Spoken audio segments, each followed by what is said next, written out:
I'm Dane Rose, and today we're looking at power, the word power.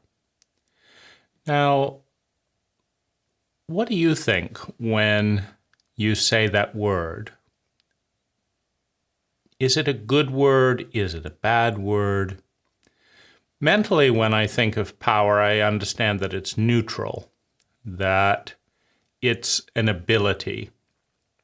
The power to move my hand is an ability. The power to speak is an ability. And that ability can be used to harm others. It can be used to bless others. When I think of a powerful person, I feel some fear. And this is not about power. It speaks to the fact that I don't entirely trust people to do what's best for me if they have a lot of power. I'm aware that in human relationships, the healthiest relationships tend to happen when there's a balance of power. When one person has all the money, all the fame, all the opportunity, all the options, and one person has no fame, they're disabled, they have no money, they have no recognition, they are invisible, they don't have any options. That's an extreme imbalance of power.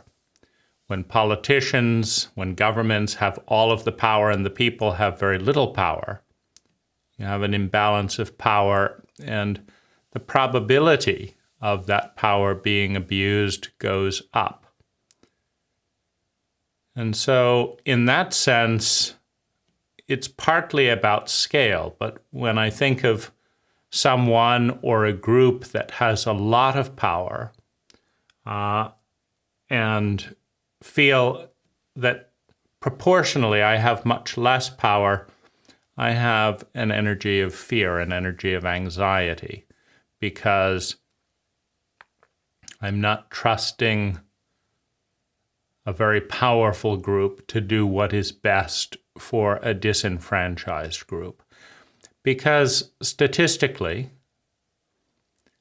the disenfranchised group has been treated worst by the most powerful group. And so power has a fearful connotation in my mind, but mentally I understand that it's a neutral ability that can have positive or negative potential. I picked up this dictionary because it's purported to be one of the world's best, if not the world's best dictionary. And so let's look at what power is in the Oxford Dictionary. Number one, the ability to do something, the power of speech. Number two, the ability to influence people or events, the power to influence outcome. I think of power as the ability to bring reality closer to what one wants in terms of am I powerful, am I not powerful? Do I have the ability to move the world closer to the world that I want? If I have that ability, and to the degree that I have that ability, I feel powerful. And because there are, it's in context also. I don't like conflict, and I don't like pain, and I don't like discomfort. And so, I have a much wider ability to influence the world in the direction that I want if I don't mind experiencing more pain and more discomfort and more conflict than I want to experience, right? And so I tend to feel more powerless because I think, oh, that would make me uncomfortable. That would make me, I would be in conflict if I did that. I don't want to be in conflict. I don't want to be uncomfortable. So I don't really have any power to act and be comfortable. And so for me, it tends to be framed in that context. 3, the right or authority to do something.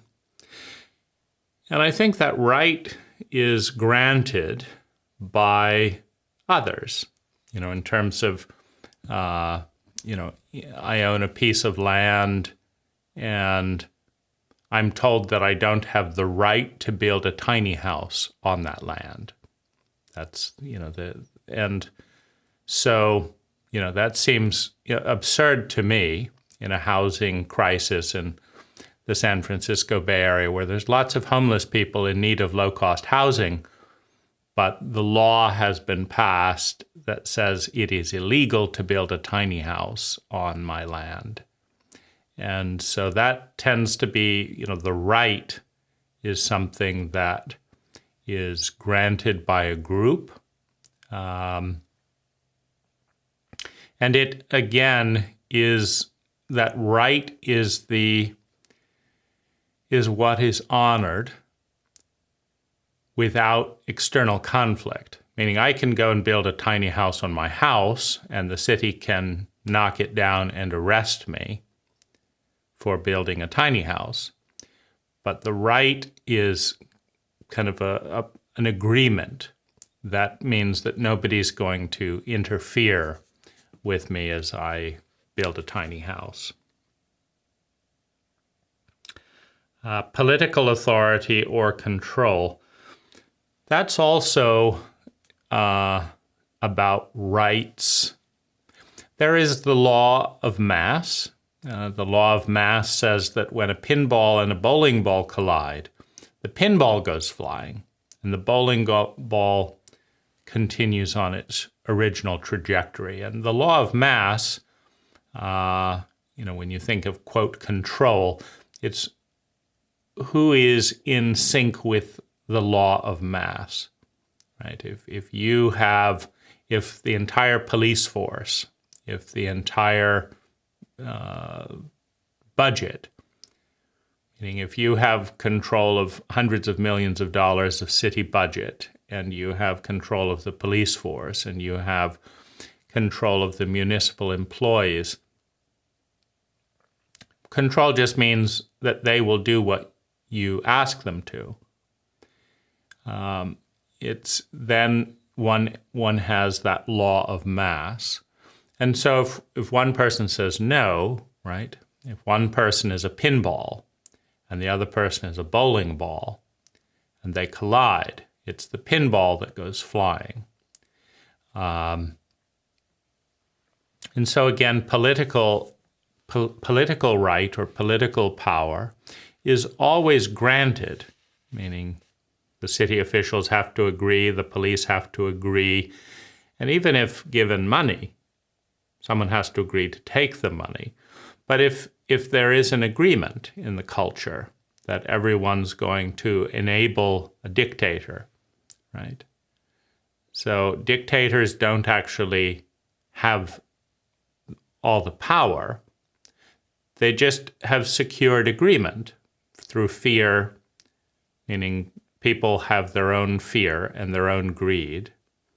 And if the majority of people will follow the words of the dictator, granting the dictator power on a daily basis out of fear and greed, then the dictator appears to have the power. They're really influencing the power of the police, of the military, of all those that accept money, because the entire group in one day could easily decide, I think the world would be a better place, my world would be a better place if this dictator didn't exist. And so I'm not going to accept their money and do what they ask. And if that's done at a group level, then the dictator has no power. So political power is granted on an ongoing basis. A country seen as having international influence and military strength, a world power.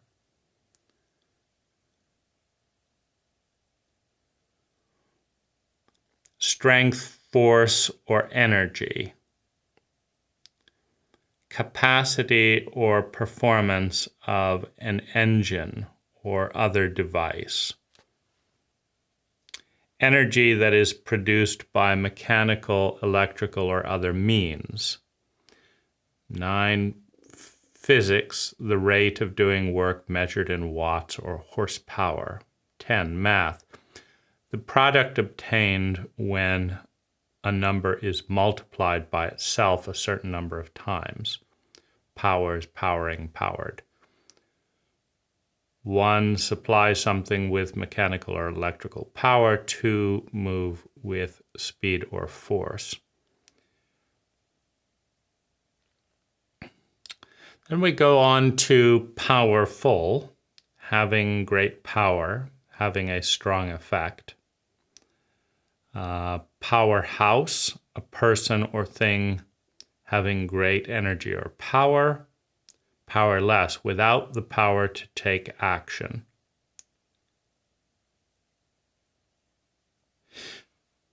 So I think the most interesting or the most important dynamic around this word power is that tension between our ability and our willingness. That's a big tension.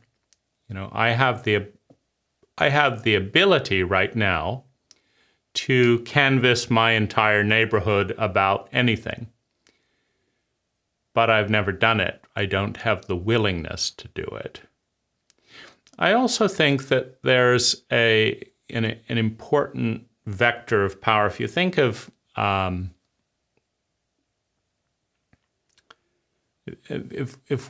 if we think of the potency of power, and if we create a couple of vectors, one is the mechanical ability, right? So we can have a range of ability, the ability to walk, the ability to speak, the ability to do various things. But it also seems like a very important thing is the amount of knowledge. And what I mean by this is, if I knew for certain that spending a day in the neighborhood doing something in particular would create a positive outcome for me and everyone in the neighborhood, if I knew for certain that doing something in particular would have a better overall result, then I would have a much stronger desire to do it. But I would also know what to do in particular. For example, when I go jogging, I often have a lot more anxiety. So I understand that jogging is good for my physical health, but I also see that it causes anxiety. I get a little bit more anxious, and so the idea of jogging creates more anxiety. And what I understand about this is that undiagnosed trauma, which lives in the body, can get more activated when doing physically embodying things. So I'm not certain that jogging has an overall positive impact.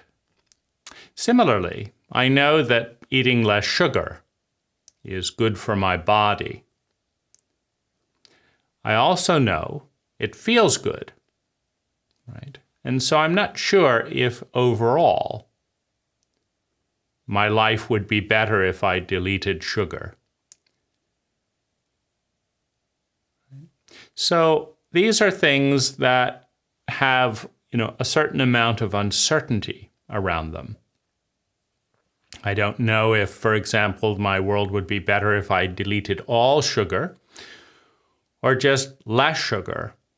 I don't know. This person says this person says that.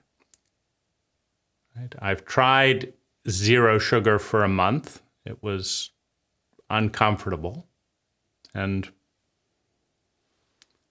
I didn't feel significantly better at the end of the month, right? And so what I'm getting at is, we have the ability to do a very wide range of different things, and that, that ability has to do with, physical, muscular, money, where we are, a whole range of things. It's a pretty big sphere.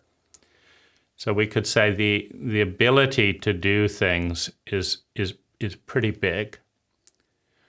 I would say that the clarity to do something within that field is relatively small. So of all the many, many, many, many things that I could be doing, from hopping on a plane to going anywhere in the world, what's stopping me, right? I've got the money, I've got the time. Hopping on a plane and going anywhere in the world, what's stopping me? Well, what's stopping me is clarity that doing so would create more overall well-being. Because if I go somewhere else, right? First of all, I'm separate from my dog. That alone could tip the balance back to staying here.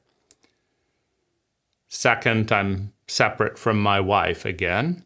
That alone could make it better to stay here. Third,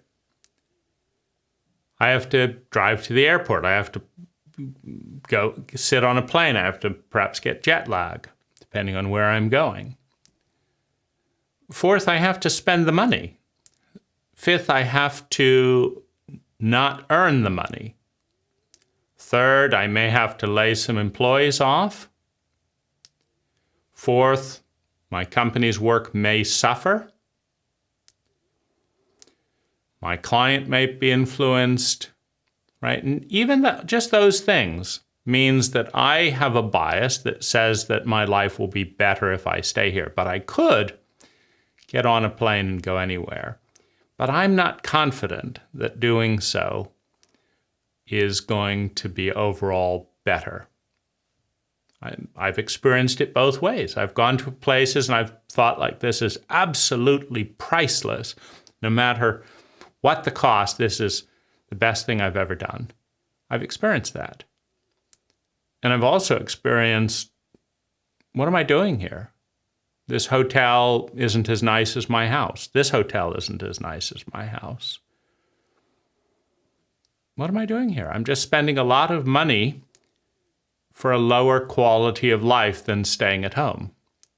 Right? The food isn't organic. They don't have my tea selection. I can't do this, right? This is a setup I have in my house. I can't make a video easily like this. What am I doing traveling, right? So we have this huge ability to do things, but within that, a very narrow, a very small clarity of confidence to say that if I do this, the world will be a better place. There's also, as part of that equation, at times a difference, meaning let's say that I believe the country will be in a better place if I hold a sign on the freeway, protect women's rights, do this, do that. I'd say the country would be in a better place if I stand on the freeway all day holding this sign. Okay. But I will be cold, right? I will be bored, right? Just holding a sign. I'll be cold, I'll be bored, it's cold outside, maybe I'll get wet.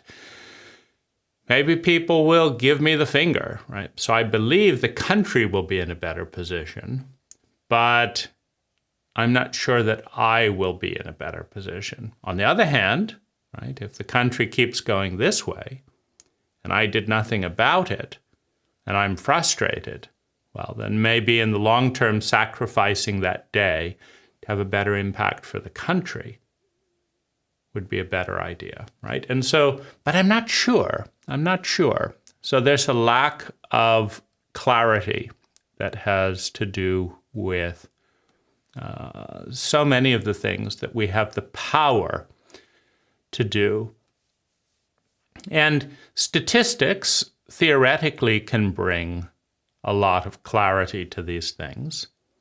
But then there are a lot of people with agendas that pick and choose the statistics that support their agendas. So there's a tremendous amount of statistical misinformation. That's one thing. And then there's also a lack of understanding, meaning I don't understand which statistics really mean what. Right? If I say that, America is going downhill, and I say that most Americans have legs, let's say 99% of Americans have legs and America is going downhill. Well, you can take from that, maybe if we got rid of all the legs, how could it go downhill? How could you go downhill if you didn't have any legs, right? We just need to, there's too many legs.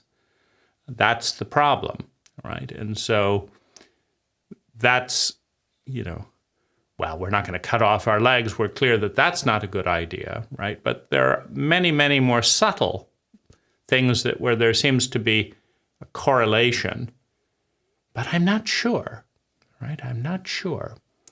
So I would say that, this lack of clarity, I'm just not sure overall if following this path, if doing this thing is going to create more well-being overall.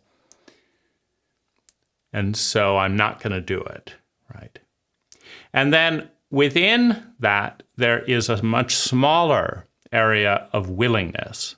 So there's the lack of clarity, and then there's willingness. And so my life, and many of our lives, is very small.